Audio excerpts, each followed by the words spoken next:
తులసి news కు స్వాగతం. రాష్ట్ర ప్రభుత్వం ప్రతిష్టాత్మకంగా మే నెల 21 నుండి జూన్ 21 వరకు నిర్వహిస్తున్న యోగాంధ్ర 2025 వేడుకలు గుడ్లూరులో ఘనంగా జరిగాయి.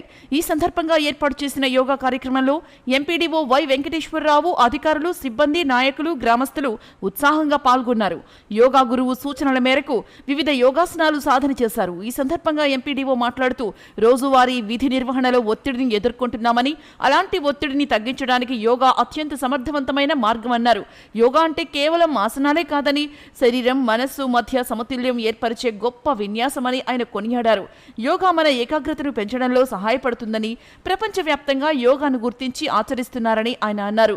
యోగాను ప్రజలకు అందించాల్సిన బాధ్యత మనందరిపై ఉందని ఆయన సూచించారు. కేంద్ర, రాష్ట్ర ప్రభుత్వాలు యోగా యొక్క ప్రాముఖ్యతను ప్రజల్లోకి తీసుకువెళ్లేందుకు కృషి చేస్తున్నాయన్నారు. యోగాంధ్ర కార్యక్రమంలో భాగంగా యోగా సాధన చేయడం ద్వారా ప్రజలు ఆరోగ్యంగా ఉండాలని ఆయన ఆకాంక్షించారు.